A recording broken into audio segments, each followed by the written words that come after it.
Today we're going to have a whole lesson dedicated to the concept of biblical names. This is what I call the name game, supersized. The name game. Supersized. Names in the Bible are very different from the use of names today. Often in America, we name our kids or name our pets after things that are trendy, not because there's deeper meaning. This is in stark contrast to Scripture, whereas in the Bible, names reflect meaning. Names reflect depth.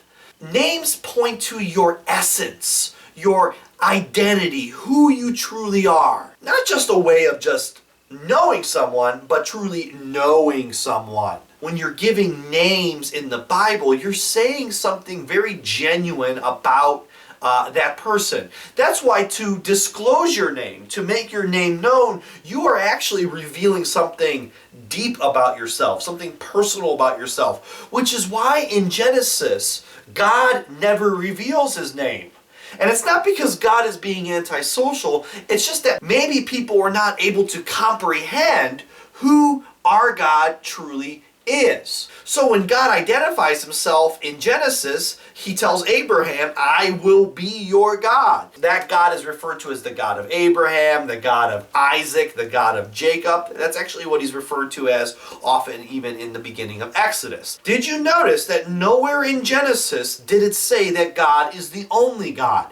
And that's because during the time Genesis was written, the Jews were very polytheistic. They were a polytheistic society. And so when God makes contact with Abraham, he is not saying that there are no other gods. He's saying, Abraham, I'll be your God. But now we're in a new book and God's going to take it up a notch. He is going to reveal his name to Moses. So when I say biblical names are meant to reflect the essence or the identity or the meaning of a person, let's take an Old Testament figure for example. We already talked about Abram. Abram, the father of one, changes to Abraham, the father of many, the father of multitude.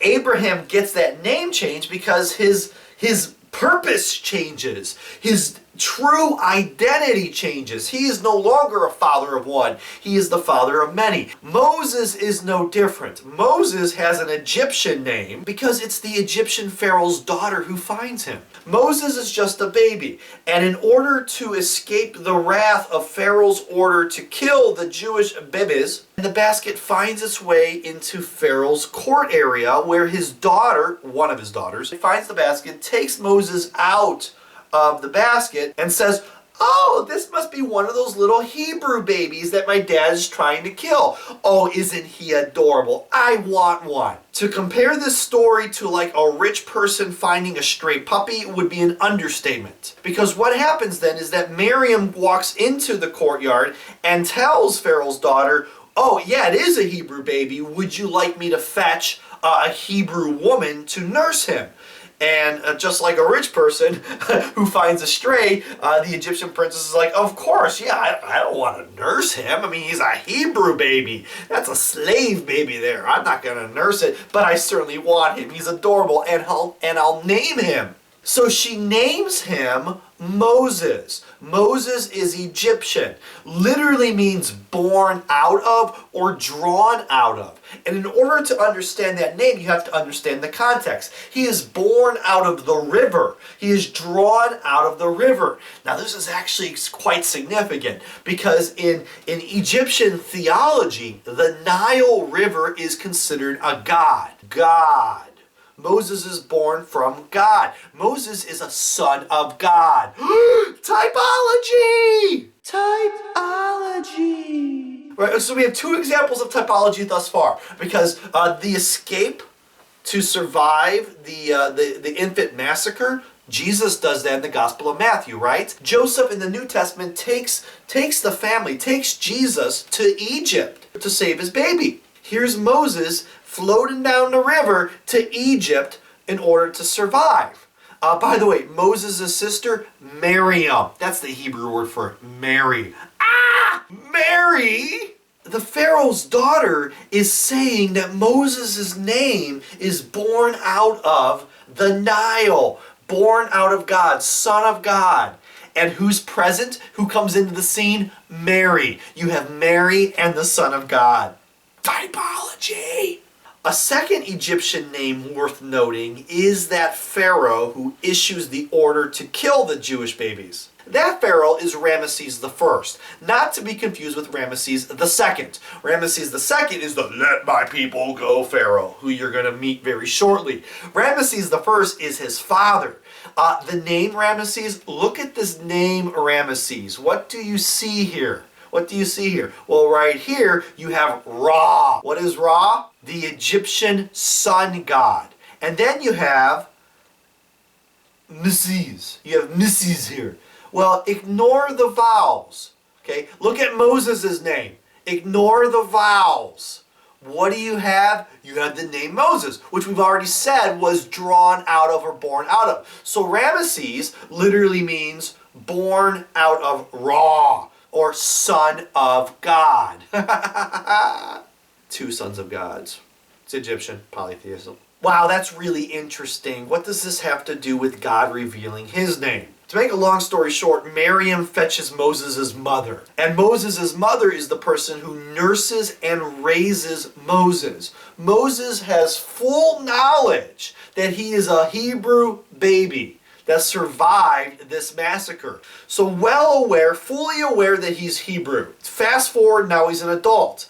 And he sees an Egyptian guard flogging and abusing a fellow Hebrew. And so Moses kills the guard. This is his Hebrew brethren. And in the very next day, Moses is called out on the fact that he killed an Egyptian, and he bails out of town because he hears that Ramesses I wants to kill him. The reports, those movies like Prince of Egypt that show Moses and Ramesses II being like brothers, the son of Ramesses I, all Hollywood fiction. Oh, lies! The odds are Ramesses I didn't really know who Moses was, and very likely Ramesses II, that would have been the firstborn son of Ramesses I, would never, ever, ever have associated with Moses, because that's that dirty Hebrew boy that the princess found.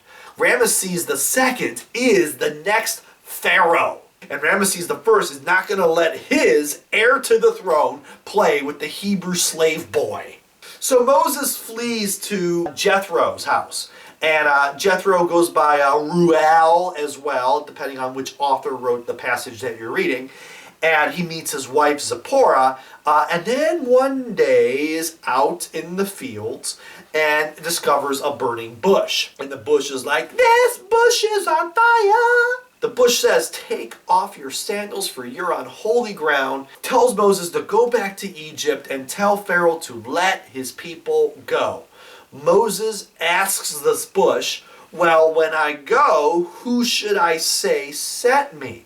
AKA, "Bush, what is your name?" And God responds in a way that's very peculiar to the reader, right? God says, "I am who I am.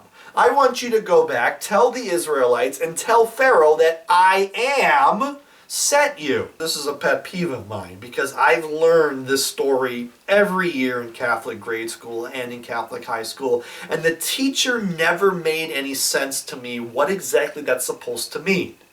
I am sent me. Who are you? I am who I am. That's not an answer. Yet that's not how Moses responds. Moses doesn't go to the bush, "Who? What? I'm not following here. You are what?" Moses tells the Israelites that I am sent him. The Israelites aren't like, huh? Even when Moses is in front of Ramesses II, Pharaoh himself, Moses says, "I am who I am sent me." And Pharaoh says, "Okay." So what is it that Moses, the Israelites, and Pharaoh all understand about this phrase that I don't? So in Hebrew you have YHWH.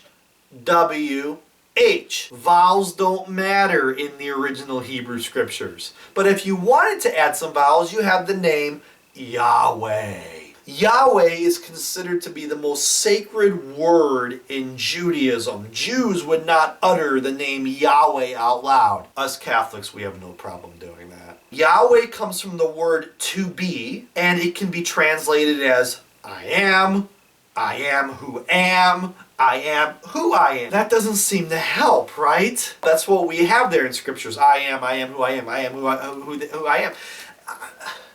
What are we missing? So let me direct your attention back to the start of today's lesson. In the Bible, names reflect meaning. So what is it about the name we're supposed to understand about God? And let me tell you something, the best translation of Yahweh that I ever heard is I am from which all things come. That's what God was saying to Moses. That he is from which all things come, right? What does that mean? I am the creator of everything, which is consistent with what we saw in Genesis 1 and 2. And he's acknowledging that, okay, there's belief in other gods. I'm the God of gods. Everything, including other gods, came from me. Now again, the Israelites were polytheistic. They believed that this God is their God, but they certainly didn't rule out that there were other gods, right? That the Egyptians had their gods. Even Pharaoh has that mentality. Pharaoh acknowledges that Moses is working for the God of the Israelites, but that's not the same as the Egyptian gods. So God, by saying, I am from which all things come, is making it clear to Moses and the readers that no matter what, God is the God of all. Now here's what I love about God the most. God will always back up his words in the Old Testament, and even Jesus does this in the New Testament, with concrete examples. God's a good teacher. And what you're about to see in Exodus, namely with the 10 plague stories, is God proving to Moses, to the Israelites, to the reader, that he is from which all things come. The name of this unit is the Epic of Moses. Epics involve battles. Yahweh is going to war against Egypt.